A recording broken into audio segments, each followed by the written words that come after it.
Hello guys, നമ്മുടെ നാട്ടിൽ ഒരു നിയമവ്യവസ്ഥയുണ്ട്. നിയമത്തെ വിശ്വസിക്കുന്നവർ, ഇപ്പം പാവങ്ങൾക്കൊരു നിയമം, പണക്കാർക്കൊരു നിയമം എന്നല്ല, മൊത്തത്തിൽ എല്ലാവർക്കും ഒരേ നിയമം തന്നെയാണ്. ഈ നിയമവ്യവസ്ഥയെ വിശ്വസിക്കുന്നവരായിരിക്കണം മാധ്യമ പ്രവർത്തനം പോലുള്ള കാര്യങ്ങൾ ചെയ്യേണ്ടത്.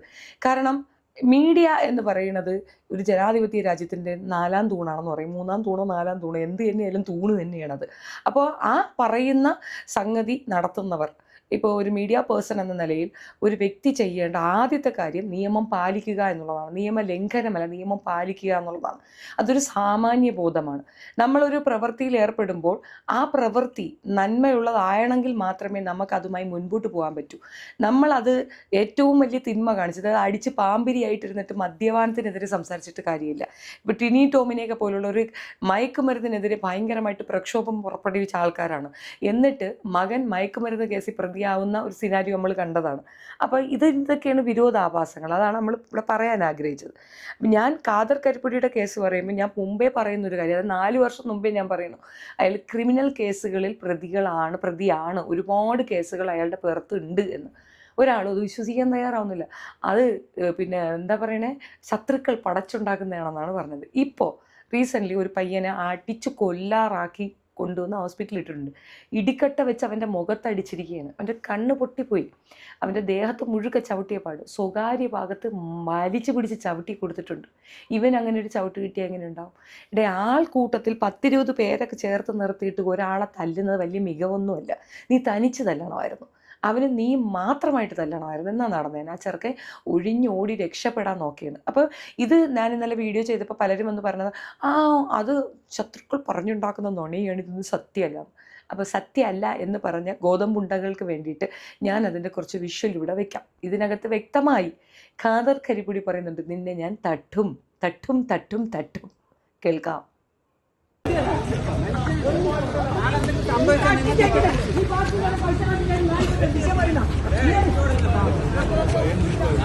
എന്തൊരു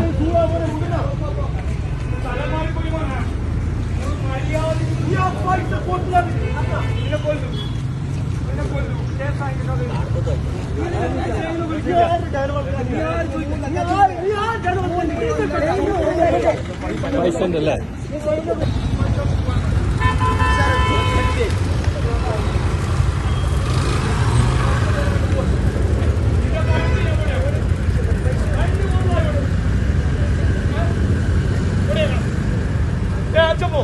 കാണുന്നില്ലേ?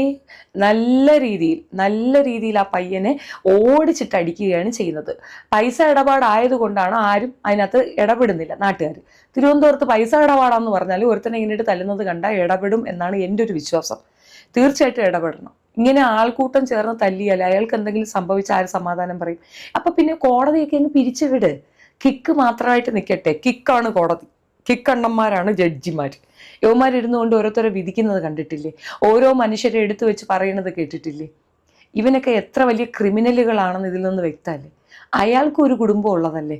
അയാൾ അമ്മാതിരി ചവിട്ടിത്തൊഴിച്ച് കൊന്നു കളഞ്ഞാൽ ഇവൻ എന്ത് ലാഭം? എന്നിട്ട് ഇതങ്ങോട്ട് വെളുപ്പിക്കാനിരുന്ന് പറയുന്നതാണ്. ആ വെപ്രാളമാണ് കാണുമ്പോൾ ചിരിക്കാൻ തോന്നുന്നത്. ഞാൻ ഭയങ്കര ഡീസൻ്റാണ്, ഞാൻ എക്സ്ട്രീം ഡീസൻ്റാണ്, എന്നെ ഇങ്ങനെ ആളുകൾ പറയുന്നതാണ്. നിങ്ങൾ മീഡിയക്കാർ ശരിയല്ല, നിങ്ങൾ മീഡിയക്കാർ ഇതൊക്കെ പറയുന്നുണ്ടല്ലോ, അത് ഞാൻ ചെയ്ത നല്ല കാര്യങ്ങൾ പറയാത്തതെന്നാടാ. ഒരുത്തന്നെ നടു റോട്ടിലിട്ട് ചവിട്ടിയും അടിച്ച് ഇടികെട്ടുകൊണ്ട് അടിച്ചും കൊല്ലാറാക്കിയ നിന്നെ എടുത്ത് തോളി വെക്കണമെന്നാണ് നീ പറഞ്ഞത്. ഇപ്പം ഇവനൊക്കെ എന്തുമാത്രം ക്രിമിനലുകളാണെന്ന് ആലോചിച്ച് നോക്കിയാണ്. ഇവൻ്റെ ക്രിമിനലിസത്തിൻ്റെ നേർ സാക്ഷ്യമാണിത്. എനിക്കറിയില്ല ഇത് എത്ര ചാനലുകാർക്ക് കിട്ടിയെന്ന്. ചാനലുകാർക്ക് അവ്യക്തതയുള്ള ഒരു പിക്ചർ മാത്രമാണ് കിട്ടിയിട്ടുണ്ടായിരുന്നത്. CCTV-ന്ന് എടുത്തതാണ് ഇത്. അവരുടെ കൂട്ടത്തിലുള്ള ഒരാളെടുത്ത വീഡിയോ ആണ് ഇത്. വലിയൊരു തെളിവല്ലേ? ഇവനെതിരെ വധശ്രമത്തിന് പക്കാ കേസെടുക്കാം. ആ പയ്യൻ ജീവനോടെ പുറത്തു വന്നാൽ രക്ഷപ്പെട്ടല്ലെങ്കിൽ ഇവൻ അവനെ കൊല്ലാൻ ശ്രമിച്ചു എന്നുള്ളതാണ്. ജാമ്യമില്ലാത്തൊരു കേസ് വന്നാൽ ഇൻഫ്ലുവൻസർ മാതൃകയാകണം, പോയി സറണ്ടർ ആവണം. നീ പിന്നെ ആൻറ്റിസിപ്പേറ്ററി ബെയിലിന് പോയതായിരിക്കാം, നിനക്ക് ഒരു ബെയിലും കിട്ടരുത്. ഇനി കിട്ടിയിട്ടാണ് നീ വരുന്നതെങ്കിൽ ഇവിടുത്തെ നിയമവ്യവസ്ഥയോട് എനിക്ക് പുച്ഛം മാത്രം. അല്ലെങ്കിൽ ഇത്രയും മോശപ്പെട്ട ഒരു കാര്യം, ഇത്രയും ഒരു ബാഡ് ഇൻഫ്ലുവൻസറായി നിൽക്കുന്ന ഇവൻ ചെയ്തിട്ടും പോലീസിന് ഇവൻ്റെ പോലീസിൻ്റെ മൂക്കിൻ്റെ തുമ്പത്തൂടെ നടന്നിട്ടും പിടിക്കാൻ കഴിഞ്ഞിട്ടില്ല എന്ന് പറയുന്നത് പോലീസിൻ്റെ കെടുകാര്യസ്ഥതയാണ്.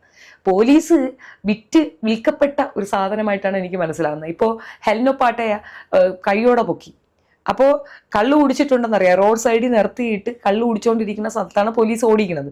പോലീസ് വന്നോണ്ടേ പോലീസിനെ വെട്ടിച്ച് വണ്ടി എടുത്ത് ചേസിങ് പോവുകയാണ്. നേരെ പോവുക. പോയെടുത്ത് ഓടിച്ചിട്ട് പോലീസ് പിടിച്ച് നോക്കുമ്പോൾ കള്ള് കുടിച്ചിട്ട് ഓടിച്ചിരിക്കുന്നത് പെണ്ണ് തന്നെയാണ്.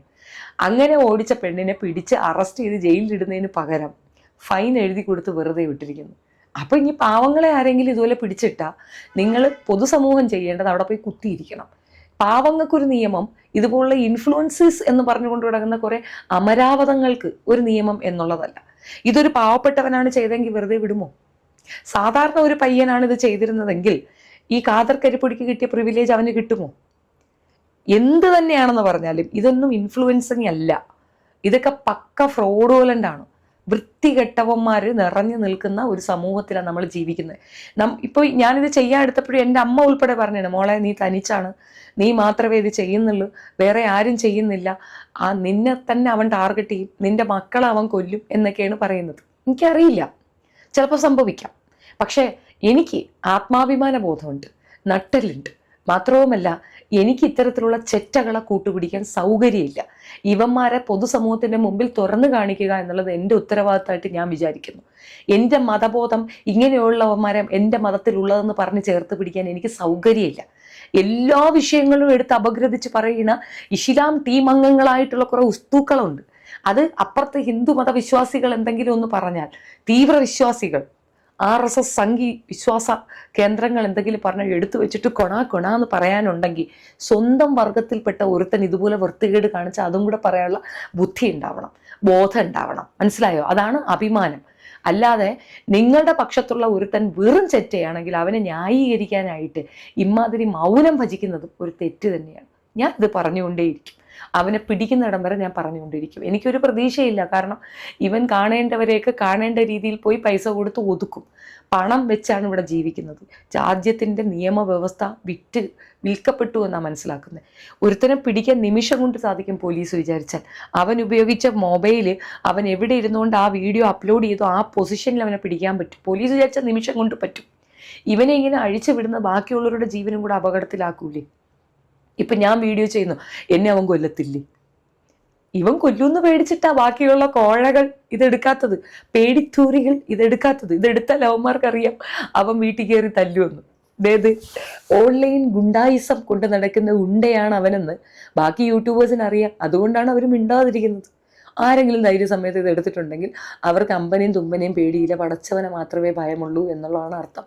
റബ്ബിൻ്റെ കൂടത്തിൽ നമ്മളിത് പറയണമല്ലോ. ആ ചെറുക്കൻ പണം കൊടുക്കാനുണ്ടായിരിക്കാം, ഇല്ലാന്ന് തർക്കിക്കുന്നില്ല. ഇവൻ്റെ പെണ്ണുമ്പിളെ കയറി പിടിച്ചതിനൊന്നുമല്ല അടിച്ചത്, പണത്തിൻ്റെ പേരിലല്ലേ. അതിനിവിടെ നിയമവ്യവസ്ഥയുണ്ട്, അവിടെ ചോദിക്കണം. അതിന് പകരം അങ്ങനെ ഒരു കേസ് പോലും കൊടുക്കാതെ അവനെ ഇടിച്ച് കൊല്ലാറാക്കി അവൻ്റെ കയ്യിൽ നിന്ന് ആ പണം വാങ്ങിച്ചെടുക്കാമെന്ന് ഇവൻ ചിന്തിക്കുമ്പോൾ ഇവനെ പോലൊരു ബോൺ ക്രിമിനൽ വേറെയുണ്ടോ? പോലീസ് സ്റ്റേഷനിലേക്ക് കയറുക, പോലീസിനെ തല്ലുക, CIയെ തല്ലിയ കേസുണ്ട്. ഇത്രയും വലിയൊരു ഗുണ്ടയെ ഇവിടെ ഇട്ട് വളർത്തുകയാണ്. എന്തായാലും ഇവൻ ഇസ്ലാമിൻ്റെ തലയിൽ ഒരു പൊൻതൂവലാണ്. നല്ലൊരു ഇസ്ലാമാണ് അവൻ. സമ്മതിച്ചു തന്നിരിക്കുന്നു കേട്ടോ, ഞാൻ നിങ്ങളെ സമ്മതിച്ചു തന്നിരിക്കുന്നു, അപ്രീസിയേറ്റ് ചെയ്യുന്നു. എന്തല്ലേ ഇവനെയൊക്കെ തൂക്കിക്കൊണ്ട് നടക്കുന്ന നിങ്ങളുടെയൊക്കെ ആ ബോധം ഉണ്ടല്ലോ, ഇവനെയൊക്കെ വേണം. ശരിയാ, ഇവനൊക്കെ നിലനിൽക്കണം. ഇവനെയൊക്കെ ഉണ്ടല്ലോ, ഞാൻ ഒന്നും പറയണില്ല. എന്തായാലും നമുക്ക് പറയാനുള്ളത് നമ്മൾ പറഞ്ഞിടുന്നു, ബാക്കിയുള്ളതൊക്കെ ഗുദാഗവ. പിന്നെ ഈ ഒരു വിഷയത്തിൻ്റെ ബേസിൽ എൻ്റെ മക്കളെ എങ്ങാണ് അവൻ തൊട്ട, നീ കണ്ണകി എന്ന് കേട്ടിട്ടുണ്ടാടാ? ഇല്ലെങ്കിൽ കണ്ണകി ചരിത്രം ഒന്ന് വായിക്കണം. ഒരു നിയമവ്യവസ്ഥയും ഒരു രീതിയിലുള്ള ഒന്നും എന്നെ അവിടെ തടഞ്ഞു വെക്കത്തില്ല. നീ കണ്ണകിയുടെ പാരമ്പര്യം എന്നിലൂടെ കാണും, എൻ്റെ കണ്ണുകളിലൂടെ നീ കണ്ണകിയെ തിരിച്ചറിയും. അതാണ് ഞാൻ ചെയ്യാൻ ഉദ്ദേശിച്ചിരിക്കുന്നത്. ഭയപ്പെട്ടിട്ട് ജീവിക്കുന്ന സ്ത്രീയല്ല ഷെഫീന. നാണുണ്ടെങ്കിൽ പോയി സറണ്ടർ ആവണം. അന്തസ്സുള്ളവനാണെങ്കിൽ സറണ്ടർ ആവണം. ഒറ്റത്തന്തയ്ക്ക് പറഞ്ഞവനാണെങ്കിൽ സറണ്ടർ ആവണം. അതാണ് ചുണ. അടിക്കാനുള്ള ധൈര്യം എന്താടാ സറണ്ടർ ആവാനില്ലാത്തത്? നീ നിയമത്തിനെ വെല്ലുവിളിക്കുകയല്ലേ ചെയ്യുന്നത്. നീ നിയമവ്യവസ്ഥയെ വിശ്വസിക്കുന്നവനോ പാലിക്കുന്നവനോ ആണെങ്കിൽ, അന്തസ്സുള്ളവനാണെങ്കിൽ നീ പോയി, അതില്ല നിനക്ക്, നീ പോയി സറണ്ടർ ആവണം. Yes sir, I did it. എൻ്റെ പൈസ അവൻ കട്ടുകൊണ്ട് പോയി, അതുകൊണ്ട് അവനെ ഞാൻ ഇടിച്ച് പരിശാക്കി. ധൈര്യമായിട്ട് പോയി പറ, അല്ലാണ്ട് എവിടെയെങ്കിലുമൊക്കെ ഇരുന്ന് വീഡിയോ ചെയ്യാതെ. കിക്കണ്ണന്മാരുടെ പ്ലാൻ തന്നെ ചാരിറ്റബിൾ ട്രസ്റ്റ് തുടങ്ങി പണം വെളുപ്പിക്കുക എന്നുള്ളതാണ്. ഇവിടെ തൂഫാൻ വരുന്നതിന് മുമ്പ് തന്നെ, തൂഫാനെ പോലെ തന്നെ ഇമ്പോർട്ടൻ്റ് ആയിട്ട് അന്വേഷണ വിധേയമാക്കേണ്ട ഒരു കാര്യം, ഇതുപോലുള്ള പണമിടപാടുകളാണ്, ഹവാല പണമിടപാടുകൾ.